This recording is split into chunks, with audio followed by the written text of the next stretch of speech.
Biar Engkau memberkati kami semua, mengampuni setiap dosa dan pelanggaran yang sudah kami buat di hadapan-Mu. Terima kasih Bapa di surga. Kami berdoa, kami saat ini mengusir setiap kuasa kegelapan, setiap roh jahat yang coba-coba mengganggu jalan daripada kami. Kami saat ini kami hancurkan kekuatan yang dalam nama Tuhan Yesus Kristus.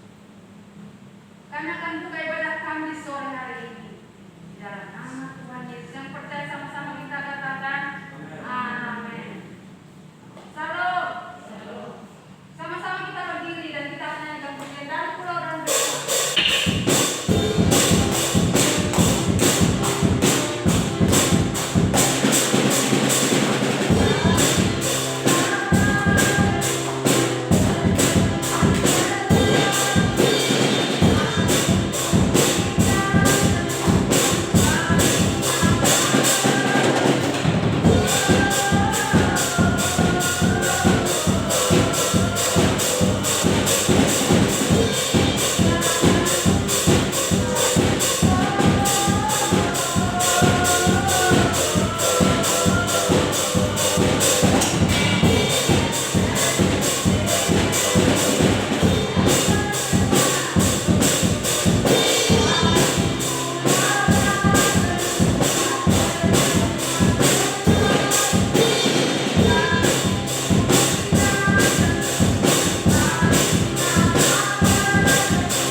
kami, terima kasih kami sudah memuji menyembah Tuhan.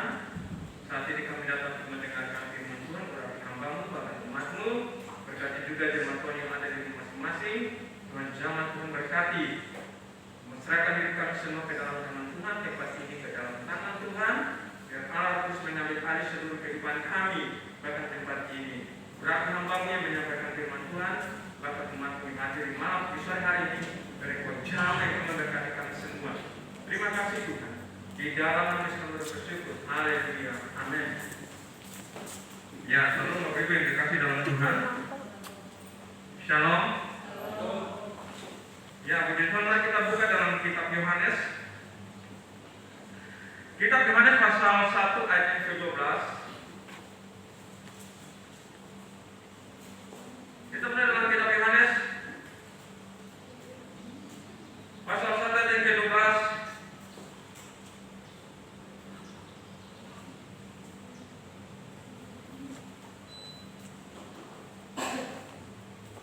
Ya, mari kita akan belajar bersama-sama dalam kitab Yohanes. Yohanes pasal 1 ayat yang ke-12, firman Tuhan mengatakan, tetapi semua orang yang menerimanya diberinya kuasa supaya menjadi anak-anak Allah, yaitu mereka yang percaya dalam namanya. Sekali lagi, tetapi semua orang yang menerimanya diberinya kuasa supaya menjadi anak-anak Allah, yaitu mereka yang percaya dalam namanya. Nah, saudara Bapak Ibu yang kekasih, di sore hari ini saya akan menyampaikan firman Tuhan tentang bagaimana pembersihan pribadi di tahun ini ya. Nah, kita melihat bahwa dalam firman Tuhan, kalau kita melihat di Yohanes ini kan berbicara tentang pada mulanya adalah firman-firman itu adalah Allah ya. Nah, dia datang ke dalam dunia ini ya untuk menyelamatkan kita manusia.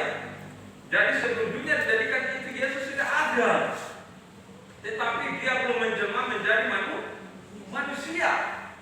Dia sudah ada sebelum dunia dijadikan, ya. Karena kalau kita melihat pada ayat yang pertama, pada mulanya adalah firman, firman itu bersama-sama dengan Allah, dan firman itu adalah Allah.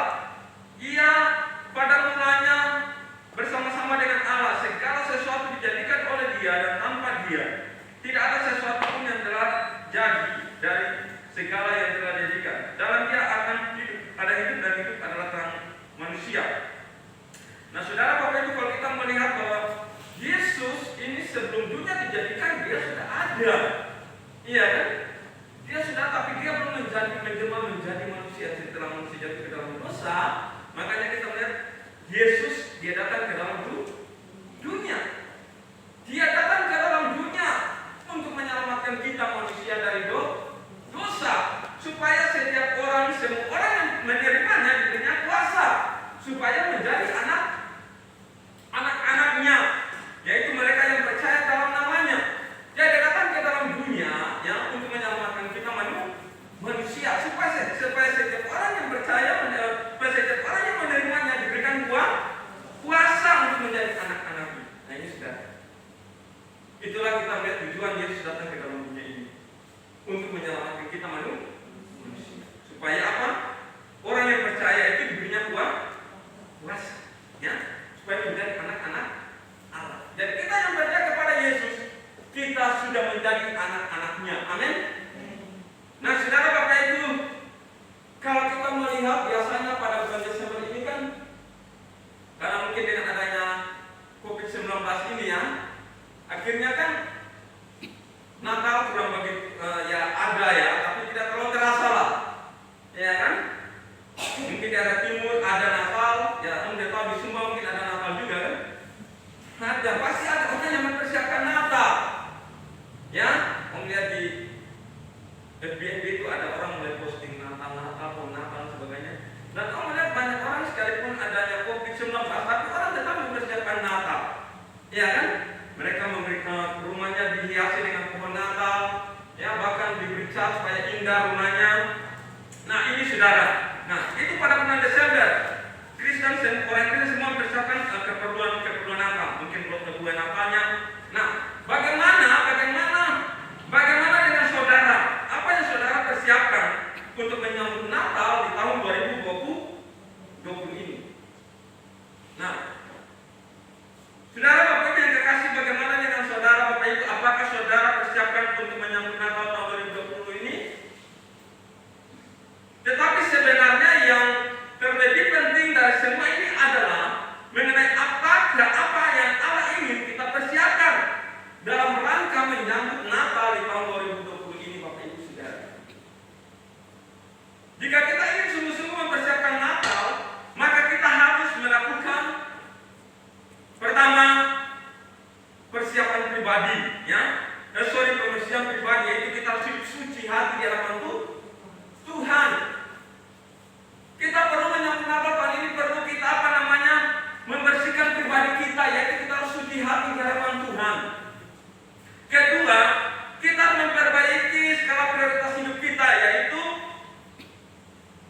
Kita harus mendahului kerajaan Allah, ya.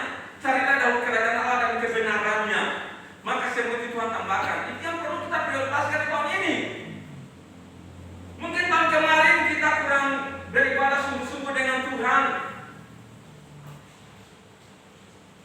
Kita mungkin sibuk dengan pekerjaan kita masing-masing. Tetapi sekalipun saat ini ada terjadi COVID-19, marilah kita coba mau mencari Tuhan dengan sungguh-sungguh. Kita mencari kerajaan Allah dan kebenarannya. Itu yang prioritas kita di tahun ini. Saya Bapak Ibu, kita mencari Tuhan. Kita harus apa? Cari dahulu kerajaan Allah dan kebenarannya. Itu yang perlu kita lakukan di tahun ini, Bapak Ibu Saudara.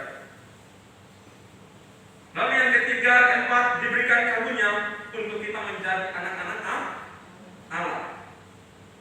Lalu yang ketiga itu mendekorasi hati kita, yaitu dengan membuang tabiat lama kita. Itu yang perlu kita lakukan di tahun ini. Yang pertama tadi kita melihat hati kita harus suci di hadapan Tuhan. Kedua, kita harus mencari dahulu kerajaan Allah. Itu yang kedua prioritas kita. Prioritas yang ketiga, kita harus buang tabiat lama kita, hidup lama kita buang sudah di tahun ini. Dan kita harus memiliki di tahun 2021 nanti, kita harus memiliki kehidupan yang baru bersama dengan Tuhan. Amin. Lalu yang ketiga, keempat, diberikan karunia, yaitu menjadi anak-anak Allah. Nah, ini yang perlu kita lakukan saudara tahun 2021 nanti di waktu itu saudara. Supaya apa? Supaya Tuhan memberkati kita semua. Amin. Nah, kita harus cari Tuhan dengan sungguh-sungguh. Mungkin dengan Tuhan izinkan ini terjadi di bangsa ini. Di tahun 2020 kemarin. Tahun inilah 2021. Ya, Om lihat dengan situasi sekarang pun masih terus meningkat ya, tapi kita berdoa supaya Tuhan tolong supaya tahun 2021 semua ini bisa selesai. Amin. Supaya kita bisa seperti sedia kala, kita bisa bebas beribadah dengan Tuhan. Kalau sekarang kan kita masih ibadah terbatas di gereja ini. Ada yang sudah datang ke gereja, ada juga yang mau datang ke gereja. Nah, tapi tolonglah mari tahun ini kita mau lebih mendekatkan diri kita dengan Tuhan. Kita harus lebih lagi sungguh-sungguh dengan Tuhan. Amin. Kita harus mencari Tuhan lebih dulu. Mungkin Tuhan izinkan ini terjadi untuk kita mencari Tuhan. Kita mau buang kehidupan kita, tabiat lama kita buang kehidupan kita lama, kita tinggalkan. Ini yang perlu kita lakukan. Amin. Dan kita memiliki hati yang suci di hadapan Tuhan. Ini yang Tuhan mau dari kita, Bapak Ibu Saudara tahun ini. Nah, Saudara Bapak Ibu, pembersihan pribadi pertama, orang yang suci hati. Bagian yang pertama adalah orang yang suci hati. Firman Tuhan dalam Matius pasal 5 ayat 8 menyatakan, berbahagialah orang yang suci hati, karena mereka akan melihat Allah.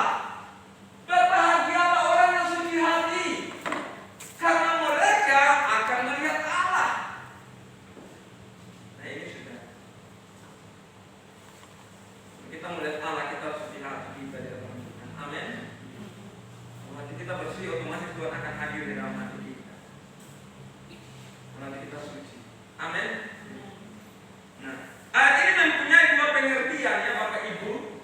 Karena di sini berbahagia orang yang suci hati, karena mereka akan melihat Allah. Ayat ini mempunyai dua pengertian yang berkaitan dengan hati yang suci. Pertama, berarti bahwa hati yang suci itu membuat hati kita itu bahagia. Orang yang memiliki hati yang suci, dia akan menjadi orang yang bahagia.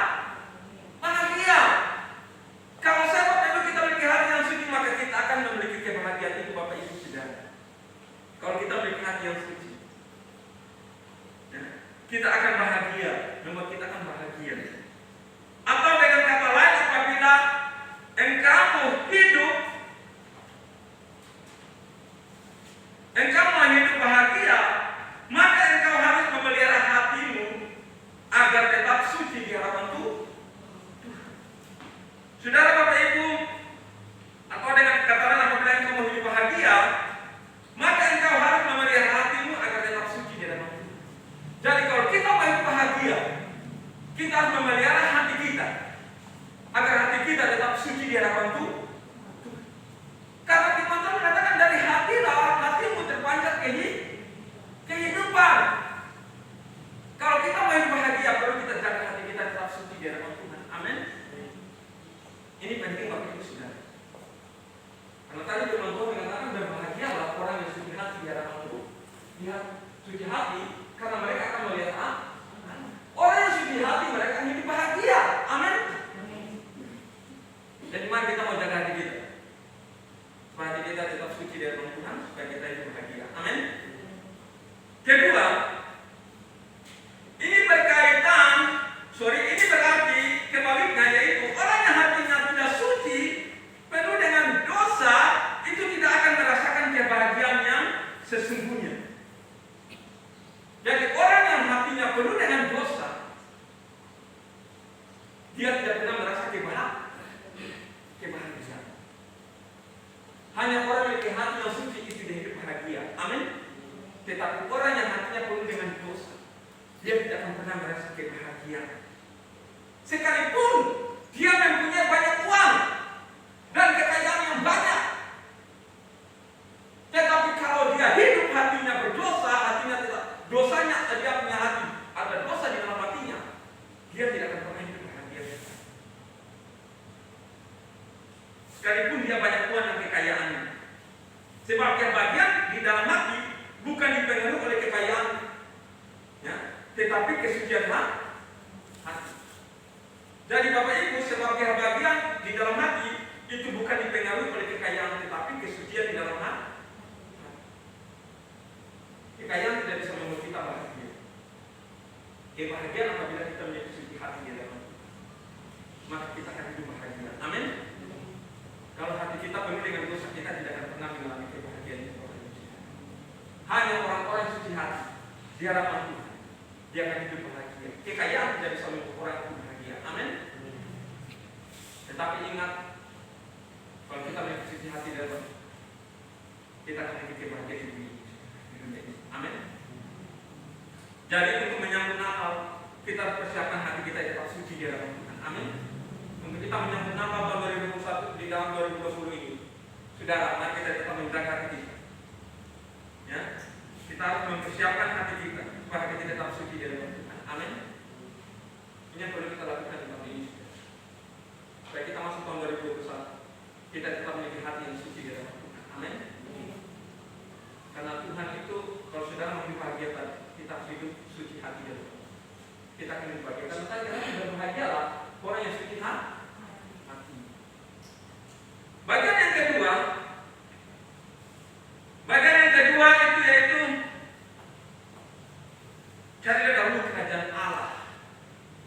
Nah, marilah saudara Bapak Ibu yang kekasih di tahun ini, kita harus jadi mencari Tuhan dulu. Amin. Cari Tuhan yang dulu.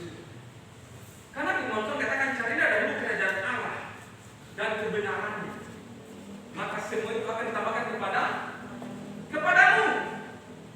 Di dalam kaitannya dengan skala prioritas kita, Tuhan Yesus sendiri mengajarkan, tetapi cari dahulu kerajaan Allah dan kebenarannya, maka semua itu Tuhan tambahkan kepadamu.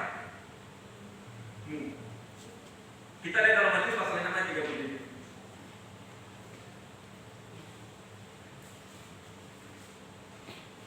Matius pasal 6 ayat 33.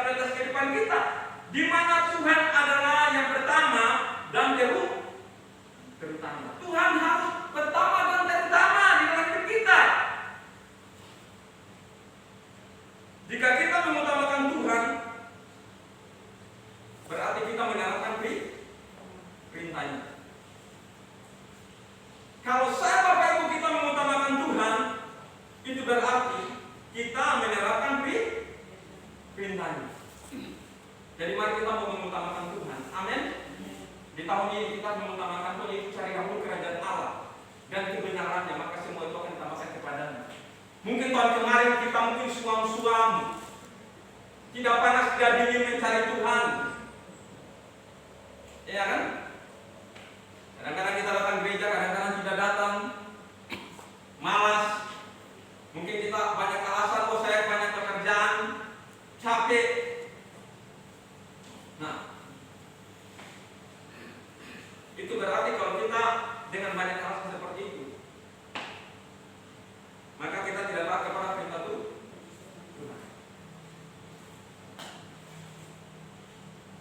Kita mau taat kepada perintah Tuhan itu mencari dahulu kerajaan Allah dan kebenaran, maka semua itu Tuhan tambahkan kepada kita. Tuhan harus diutamakan, ya. Tuhan harus pertama dan terutama dalam kehidupan kita. Kita harus mengutamakan Tuhan. Kalau kita mengutamakan Tuhan berarti kita menerapkan perintah-perintahnya, yaitu beribadah kepadanya dengan setia. Kita harus beribadah kepada Tuhan dengan setia. Tahun kemarin mungkin kita malas-malas beribadah dengan Tuhan. Oke, tahun ini kita punya komitmen dengan Tuhan untuk setia dengan Tuhan. Amin. Marilah kita buat komitmen di tahun 2021 untuk setia dengan Tuhan. Karena kita tidak tahu apa yang akan terjadi ke depan. Waktu ini makin singkat bagi kita, Bapak Ibu Saudara. Dengan tanda-tanda yang terjadi di akhir zaman ini membuktikan bahwa tidak lama lagi akan datang. Makanya sebelum Yesus datang, mari kita mau setia dengan Tuhan. Amin. Sampai Dia datang untuk menjemput kita kembali ke surga. Karena tempat kita di bumi hanya sementara saja. Jadi mari kita mau setia dengan Tuhan. Mari kita mau beribadah setia dengan Tuhan, beribadah kepadanya dengan setia. Kalau kita tidak setia dengan Tuhan, nanti Tuhan akan kita tertinggal di bumi ini, saudara. Kalau Om bertanya, saudara mau tertinggal di bumi, saudara mungkin tidak mau. Amin. Kalau saudara tidak mau tertinggal di dunia ini, saudara, waktu Yesus datang, makanya saudara perlu setia beribadah dengan Tuhan dengan setia, beribadah kepada Tuhan dengan setia. Amin. Jangan kita malas-malas dan kita buat alasan. Mari kita mau setia beribadah kepada Tuhan. Itu yang pertama. Kedua, kita harus membangun hubungan pribadi dengan Tuhan. Kita harus membangun hubungan pribadi kita dengan Tuhan. Oke, sekarang Bapak Ibu sibuk, tapi cobalah kita berikan waktu kita dengan Tuhan. Amin. Kita mau berikan waktu kita dengan Tuhan. Coba kita membangun hubungan pribadi kita kembali dengan Tuhan di tahun ini. Itu yang perlu kita lakukan. Kita beribadah setia dengan Tuhan. Lalu kita coba membangun hubungan pribadi kita dengan Tuhan. Lalu kemudian kedua, kemudian keluarga nomor dua. Baru keluarga nomor dua. Setelah itu baru bisnis kita atau pekerjaan kita. Jangan keluarga nomor satu dari Tuhan, jangan Bapak Ibu Saudara, atau pekerjaan kita lebih nomor satu dari Tuhan. Itu salah. Tuhan harus nomor satu. Baru setelah itu pekerjaan kita. Baru setelah itu keluarga. Ini perlu saudara. Apabila kita salah menempatkan skala prioritas ini, berarti kita sedang membuat masalah. Jangan kita terbalik, saudara. Saudara, kita perlu utamakan Tuhan. Tuhan perlu terutama. Ya kan? Karena tadi bermotor katakan cari dahulu kerajaan Allah dan kebenaran, maka semua itu Tuhan tambahkan kepada kita. Berarti beribadah kepadanya dengan setia, membangun hubungan pribadi kita dengan Tuhan, lalu kemudian keluarga yang nomor dua, setelah itu barulah bisnis atau pekerjaan kita dan lain-lain. Nah ini Bapak Ibu Saudara, apabila kita menempatkan skala prioritas ini, apabila kita salah menempatkan skala prioritas ini, berarti kita sedang membuat masalah. Nah ini saudara, dari mari tahun ini kita mengutamakan Tuhan. Amin. Tuhan yang harus utamakan. Saudara, pekerjaan keluarga kita. Nah, gitu. Jadi keluarga juga perlu diperhatikan. Jangan kita sibuk melayani Tuhan juga, tapi keluarga kita tidak perhatikan juga salah. Amin. Itu harus seimbang. Pekerjaan kita, Tuhan, pekerjaan kita, keluarga kita harus seimbang, saudara. Tidak boleh satu lebih dari Tuhan. Karena harus Tuhan diutamakan. Amin. Saudara,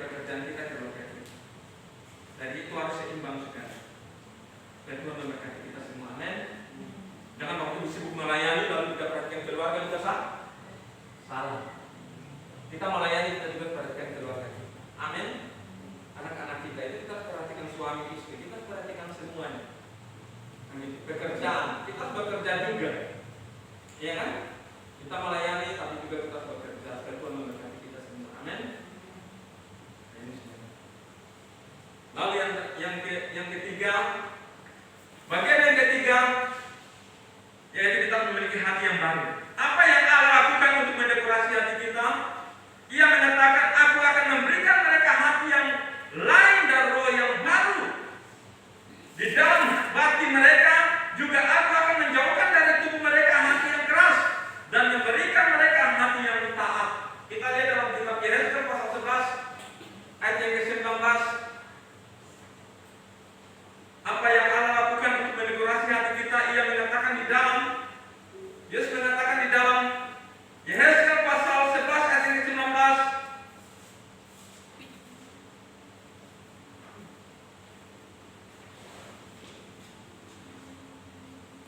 Yesaya pasal 11 ayat 19. Aku akan memberikan mereka hati yang lain dan roh yang baru di dalam hati mereka. Juga aku akan menjauhkan dari tubuh mereka hati yang keras dan memberikan mereka hati yang taat. Nah, bagaimana Allah mendekorasi hati kita? Yaitu dengan membuang tabiat lama kita dan menaruh suatu tabiat baru di dalam hati kita. Nah ini, bagaimana Allah mendekorasi kita? Yaitu Allah mendekorasi hati kita itu dengan membuang tabiat lama dan menaruh suatu tabiat baru di dalam hati kita. Allah ingin supaya kita menjadi yang terbaik. Amin. Allah ingin supaya saya Bapak Ibu menjadi yang terbaik di tahun ini. Makanya Dia membuang tabiat-tabiat lama kita dan menaruh tabiat yang baru di dalam hati kita, saudara, supaya kita menjadi yang terbaik. Amin. Allah mau supaya kita menjadi yang terbaik, saudara. Ya. Sebab Ia mengasihi kita. Amin. Allah mau kita menjadi yang terbaik. Karena apa? Karena Dia mengasihi saya, Bapak Ibu, saudara. Dia begitu mengasihi kita. Itu Allah. Dia adalah Bapa kita. Dia begitu mengasihi kita. Makanya Dia mau kita yang terbaik. Makanya Dia membuang tabiat lama kita dan memberikan tabiat Dia menaruh suatu tabiat yang baru di dalam hati kita supaya kita menjadi yang terbaik. Karena Dia begitu mengasihi saya, Bapak Ibu, saudara. Sama seperti kita mengasihi kekasih kita atau mengasihi istri kita atau mengasihi suami kita. Maka kita akan menginginkan dia menjadi yang terbaik. Ya, sama dengan kita mengasihi istri kita atau mengasihi suami kita.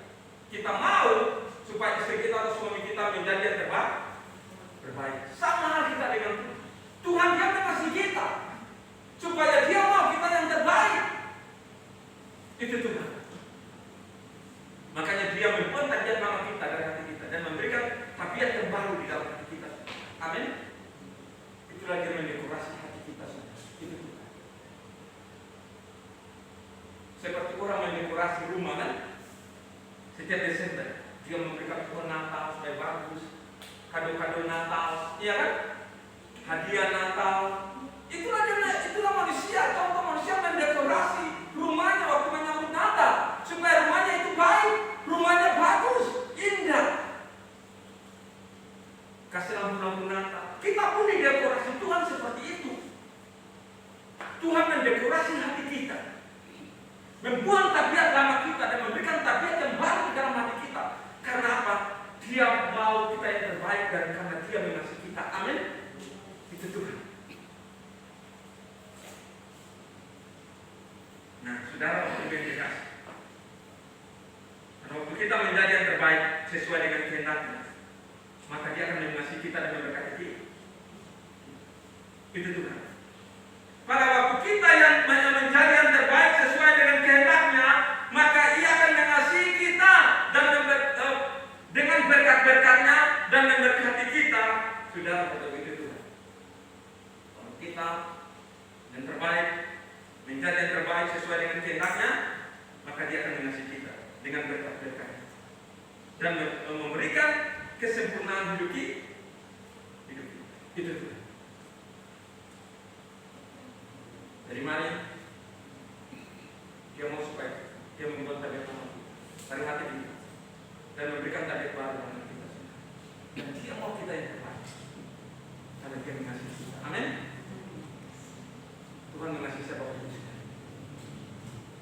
Lalu yang terakhir kita diberikan karunia.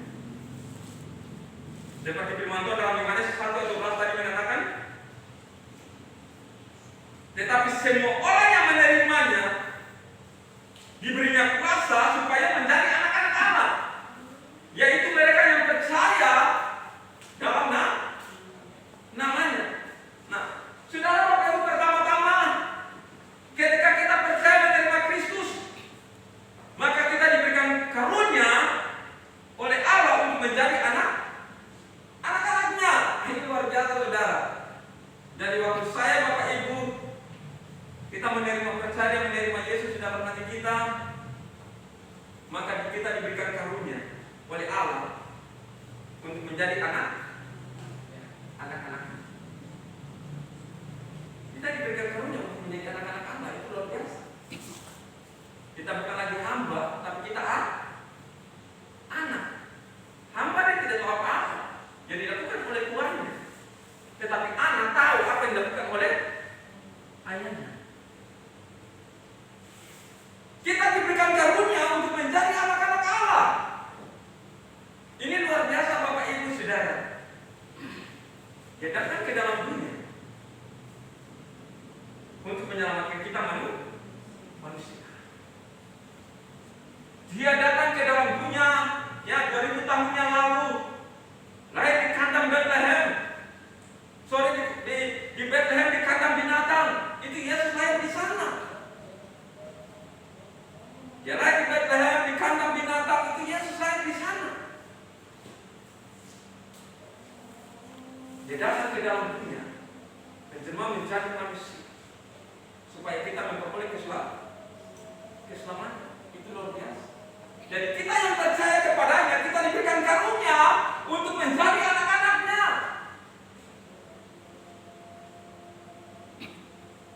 Tetapi setelah kita menjadi anak-anaknya, Allah menghendaki agar kita tidak hanya menerima kasih karunia, tetapi kita juga memberi kepada Tuhan.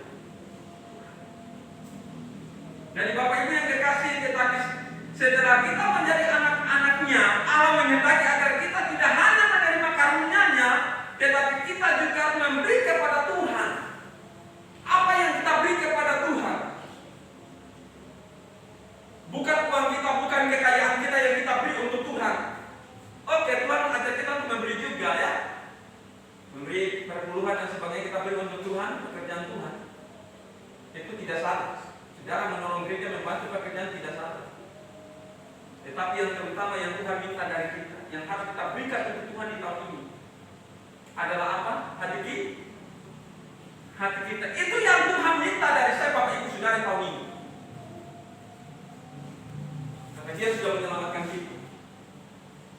Dia memberikan karunia untuk kita menjadi anak-anaknya. Apa yang kita berikan untuk Tuhan di tahun ini? Yaitu hati kita. Amin.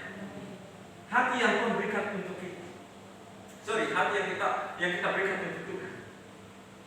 Apa yang dapat kita berikan kepada Kristus? Amsal Sulaiman mengatakan, kita lihat Amsal pasal 23 ayat 23, Amsal 23 ayat 26. Apa yang kita berikan untuk Tuhan di tahun ini, Bapak Ibu?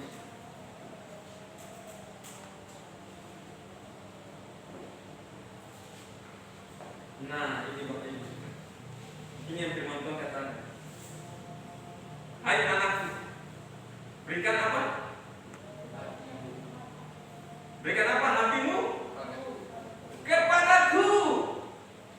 Apa yang Tuhan katakan? Hai anakku, berikanlah hatimu kepada Tuhan. Itu yang Tuhan minta dari kita di tahun ini.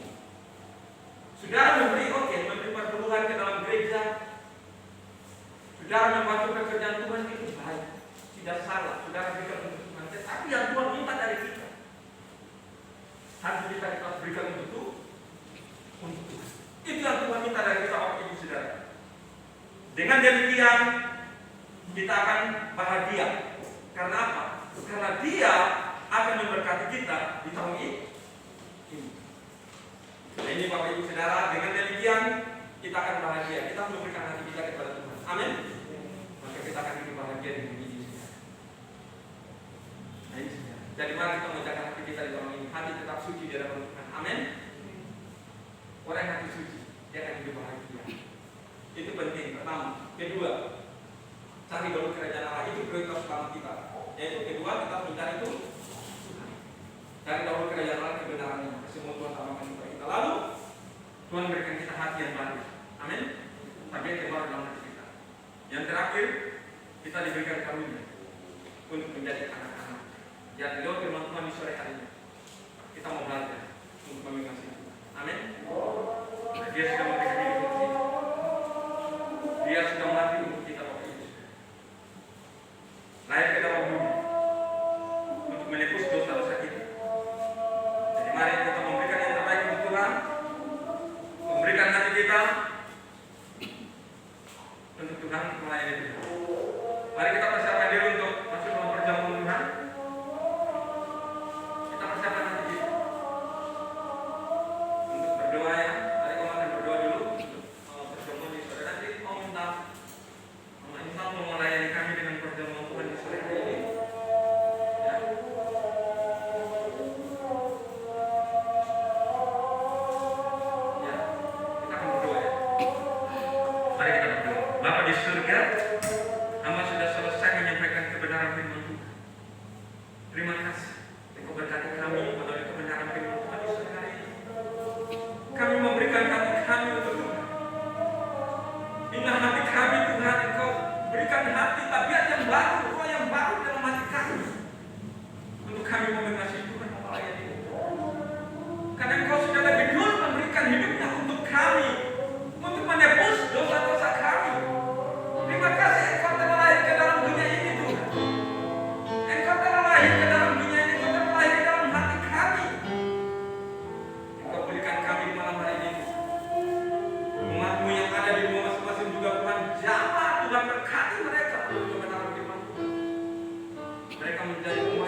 kita makan, mari kita angkat roti kita dan makan.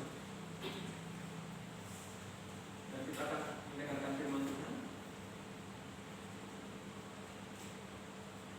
Sebab apa yang telah kuteruskan kepadamu telah aku terima dari Tuhan, yaitu bahwa Tuhan Yesus pada malam waktu ia diserahkan mengambil roti, dan sesudah itu ia mengucap syukur atasnya. Ia memecah-mecahkannya dan berkata, inilah tubuhku yang diserahkan bagi kamu. Perbuatan ini menjadi peringatan akan aku. Mari sebelum kita makan kita akan berdoa. Bapa di surga, kembali kami datang di hadapan hadirat-Mu. Kami mau bersyukur buat roti yang merupakan lambang daripada tubuh yang terpecah-pecah bagi kami. Engkau kuduskan dengan kuasa darah-Mu, sehingga kami makan roti ini, kami disatukan di dalam Tuhan, dikuatkan, dipulihkan. Terima kasih Bapa. Di dalam nama Yesus kami akan makan roti ini. Mari Bapak kita akan makan dalam nama Yesus.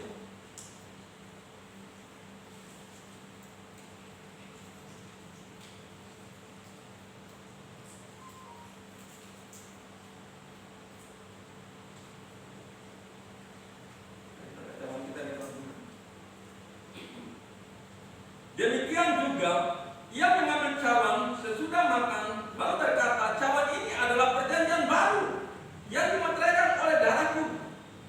Perbuatan ini setiap kali kamu meminumnya menjadi peringatan akan aku. Nanti saya minta Bu Gembala berdoa. Terima kasih Bapak, Angku yang merupakan lambang dari darah-Mu yang ada di tangan kami. Kami akan minum anggur ini. Kami yang sakit disembuhkan, kami yang susah dihiburkan, dan kami percaya bahwa Tuhan akan mendengar setiap doa-doa kami sesuai dengan kehendak. Kami minum anggur ini di dalam nama Tuhan Yesus. Mari Bapak Ibu kita minum dalam nama Yesus. Haleluya. Silakan duduk. Tetap ada di sebelah kanan.